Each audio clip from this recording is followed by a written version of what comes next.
जय हिंद दोस्तों, आप सभी का स्वागत है एग्जाम पूल में।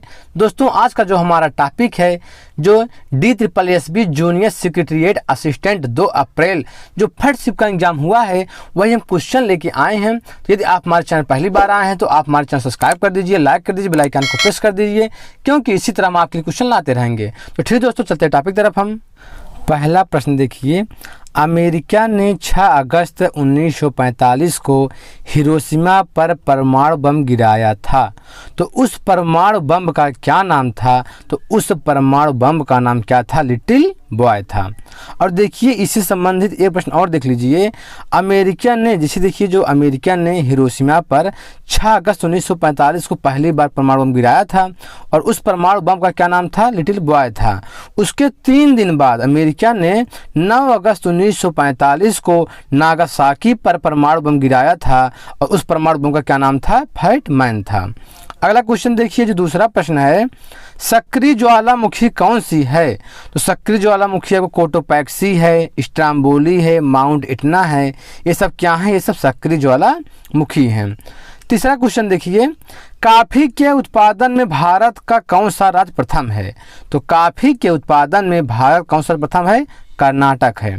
अगला क्वेश्चन, 33वां ग्रीष्मकालीन ओलंपिक खेल 2024 किस देश में खेला जाएगा? तो किस देश में खेला जाएगा? फ्रांस में खेला जाएगा। अगला क्वेश्चन देखिए, जो 5वां प्रश्न है, चांदी कैसा शब्द है? तो चांदी एक स्त्रीलिंग शब्द है। ठीक है, देखिए धातुओं के जो नाम होते हैं पुल्लिंग होते हैं, लेकिन चांदी क्या है? चांदी स्त्रीलिंग शब्द है। अगला क्वेश्चन, अभ्रक उत्पादन में भारत का कौन सा राज्य प्रथम है? तो अभ्रक के उत्पादन में भारत का आंध्र प्रदेश राज्य प्रथम है। गमला किस प्रकार का शब्द है? गमला जो है पुर्तगाली शब्द है। अगला क्वेश्चन देखिए, जो 9वां प्रश्न है, मानव संसाधन विकास मंत्रालय का नाम बदलकर क्या रखा गया है? तो मानव संसाधन विकास मंत्रालय का नाम बदलकर शिक्षा मंत्रालय कर दिया गया है। 10वां क्वेश्चन देखिए, जगन्नाथ में कौन सी संधि है? तो जगन्नाथ में व्यंजन संधि है। देखिए संधि से 2 या 3 को या 1 या 2 क्वेश्चन तो जरूर आ रहे हैं, तो संधि खूब बढ़िया से पढ़ के जाइए। समास पढ़ के खूब बढ़िया से जाइएगा। ठीक है, और देखिए जो आपका ये उपसर्ग प्रत्यय इसी प्रश्न आ रहा है, इससे ये जो है पढ़ के जाइएगा। और देखिए जो 11वां प्रश्न है, द्वितीय गोलमेज सम्मेलन कब आयोजित किया गया था? तो द्वितीय गोलमेज सम्मेलन जो है 7 सितंबर 1931 को आयोजित किया गया था। 12वां क्वेश्चन देखिए, पोषक शब्द विलोम क्या होगा? पोषक का विलोम क्या होगा? तो पोषक का जो विलोम होगा शोषक होगा। अगला क्वेश्चन, 15वां पुरुष विश्व हॉकी कप किस सन में खेला जाएगा? तो 2023 में खेला जाएगा। जो 15वां पुरुष विश्व हॉकी कप होगा 2023 में खेला जाएगा। और कहाँ खेला जाएगा? भारत में खेला जाएगा। 14वां क्वेश्चन देखिए, कोटोपैक्सी कैसी ज्वालामुखी है? तो कोटोपैक्सी एक सक्रिय ज्वालामुखी है। और कोटोपैक्सी किस पर्वत श्रृंखला पर स्थित है? एंडीज पर्वत श्रृंखला पर स्थित है। और किस देश में स्थित है कोटोपैक्सी ज्वालामुखी? इक्वाडोर देश में स्थित है। इसकी ऊंचाई कितनी है? जो कोटोपैक्सी ज्वालामुखी की ऊंचाई कितनी है? तो 5897 मीटर है। देखिए जो इतना फैक्ट बता रहे हैं, इसमें क्वेश्चन पूछा जा सकता है।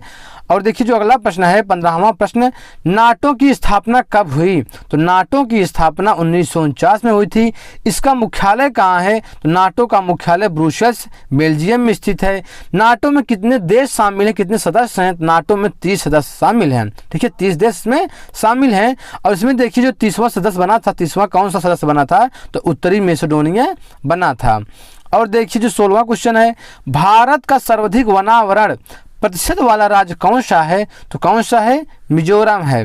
अगला क्वेश्चन देखिए, जो 17वां प्रश्न है, विश्वामित्र का सही संधि विच्छेद होगा। तो विश्वामित्र का सही संधि विच्छेद कीजिए तो क्या होगा? विश्वधन अमित्र होगा। और देखिए जो 18वां प्रश्न है, ग्राम उजाला योजना कब शुरू की गई? तो ग्राम उजाला योजना 19 मार्च 2021 को शुरू की गई थी। 19वां क्वेश्चन, भूकंप मापने के लिए किस यंत्र का उपयोग किया जाता है? तो सिस्मोग्राफ, भूकंप मापने के लिए सिस्मोग्राफ का प्रयोग किया जाता है। अब देखिए भूकंप से संबंधित कुछ प्रश्न देख लेते हैं, अगले शिफ्ट में पूछा जा सकता है। भूकंप की तीव्रता रिएक्टर स्केल से मापा जाता है। तो भूकंप की तीव्रता किससे मापते हैं? रिएक्टर स्केल से मापते हैं।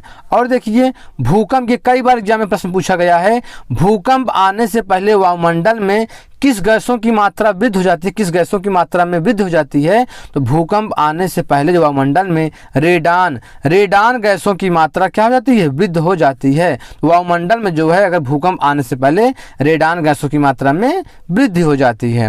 अगला क्वेश्चन देखिए, जहां से भूकंपी तरंगें निकलती हैं उसे क्या कहते हैं? उसे भूकंप मूल या उद्गम केंद्र कहते हैं, इंग्लिश में से फोकस कहते हैं। हाथ पर हाथ धरे बैठना मुहावरे का अर्थ है, तो क्या है? बेकार बैठे रहना।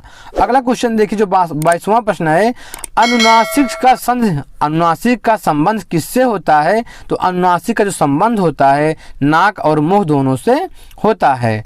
और देखिए जो 23वां प्रश्न है, द्वितीय बौद्ध संगत कहाँ हुआ था? तो द्वितीय बौद्ध संगत जो है वैशाली में हुआ था। प्रथम बौद्ध संगत कहाँ हुआ था? प्रथम बौद्ध संगत राजगिरी में हुआ था। तृतीय बौद्ध संगत कहाँ हुआ था? पाटलिपुत्र में हुआ था।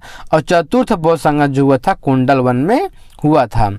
24वां क्वेश्चन देखिए, रेबीज के टीके की खोज किसने की थी? तो रेबीज के टीके की खोज लुईस पाश्चर ने की थी। और रेबीज कैसा रोग है? रेबीज एक वायरस रोग है। रेबीज किससे होता है? पागल कुत्ता, पागल सियार, पागल भेड़िए काटने से रेबीज रोग होता है। 25वां क्वेश्चन देखिए, किए गए उपकार को मानने वाला वाक्यांश के लिए शब्द है, तो क्या है? तो किए गए उपकार को मानने वाला के जो वाक्यांश के शब्द होता है कृतज्ञ होता है। और देखिए जो 26वां प्रश्न है, भिलाई इस्पात संयंत्र किसके सहयोग से स्थापित किया गया था? तो रूस के सहयोग से स्थापित किया गया था। और किस राज्य में स्थित है जो भिलाई इस्पात संयंत्र है? किस राज्य में स्थित है? छत्तीसगढ़ राज्य में स्थित है। 27वां क्वेश्चन देखिए, यूएनओ का मुख्यालय कहाँ स्थित है? तो यूएनओ का मुख्यालय न्यूयॉर्क में स्थित है। यूएनओ का फुल फॉर्म क्या है? यूनाइटेड नेशंस ऑर्गेनाइजेशन है। इसकी स्थापना कब हुई थी? यूएनओ की स्थापना 24 अक्टूबर 1945 को हुई थी। यूएनओ में कितने देश शामिल हैं, कितने सदस्य हैं? तो यूएनओ में जो है 193 सदस्य हैं। और जो 193वां, ये कई बार एग्जाम में पूछा है, यूएनओ का 193वां सदस्य कौन बना था? तो दक्षिण सूडान बना था। अगला क्वेश्चन देखिए जो 28वां प्रश्न है, माजुली द्वीप किस राज्य में स्थित है? तो माजुली द्वीप असम राज्य में स्थित है, ब्रह्मपुत्र नदी पर स्थित है। विश्व का सबसे बड़ा नदी द्वीप कौन सा है? तो विश्व का सबसे बड़ा नदी द्वीप माजुली द्वीप है। अगला क्वेश्चन, संगम में कौन सा उपसर्ग है? तो संगम में सम उपसर्ग है। भारत का सर्वाधिक जनसंख्या घनत्व वाला केंद्र शासित प्रदेश कौन सा है? तो दिल्ली है। अगला क्वेश्चन देखिए जो 31वां प्रश्न है, सरीसृप किसका पर्यायवाची है? तो सरीसृप जो है सर्प का पर्यायवाची है। और देखिए जो 32वां क्वेश्चन है, विश्व का सबसे बड़ा द्वीप कौन है? तो विश्व का सबसे बड़ा द्वीप ग्रीनलैंड द्वीप है। पुस्तकालय में कौन सा समास है? पुस्तकालय में तत्पुरुष समास है। और देखिए जो 34वां प्रश्न है, सुंडा गर्त किस महासागर में स्थित है? सुंडा गर्त हिंद महासागर में स्थित है। और जो विश्व का सबसे गहरा जो गर्त है कौन सा है? मेरियाना गर्त है। जो मेरियाना गर्त है विश्व का सबसे गहरा गर्त है। और किस महासागर में है ये मेरियाना गर्त? प्रशांत महासागर में स्थित है। मेरियाना गर्त की गहराई कितनी है? कई बार एग्जाम में पूछा गया है। तो गहराई जो है 11,033 मीटर है।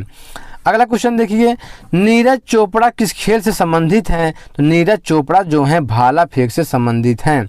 और देखिए जो 36वां प्रश्न है, मरणोपरांत भारत रत्न पाने वाले प्रथम व्यक्ति कौन थे? तो मरणोपरांत भारत रत्न पाने वाले प्रथम व्यक्ति लाल बहादुर शास्त्री थे। कब पाए थे? 1966 में पाए थे। और देखिए लाल बहादुर शास्त्री स्टेडियम किस राज्य में स्थित है? तो लाल बहादुर शास्त्री स्टेडियम तेलंगाना राज्य में स्थित है। और 38वां क्वेश्चन, नववधु में कौन सा समास है? तो नववधु में कर्मधारय समास है। विश्व का पहला राष्ट्रीय उद्यान का नाम क्या है? तो विश्व का पहला राष्ट्रीय उद्यान का नाम येलोस्टोन राष्ट्रीय उद्यान है। तो ठीक है दोस्तों, इस तरह हमारा 2 अप्रैल फर्स्ट शिफ्ट का वीडियो कंप्लीट हुआ। यदि आप हमारे चैनल पहली बार आए हैं तो आप हमारे चैनल सब्सक्राइब कर दीजिए, लाइक कर दीजिए, बेल आइकन को प्रेस कर दीजिए, क्योंकि इसी तरह हम आपकी वीडियो लाते रहेंगे। ठीक दोस्तों, आज इतना ही।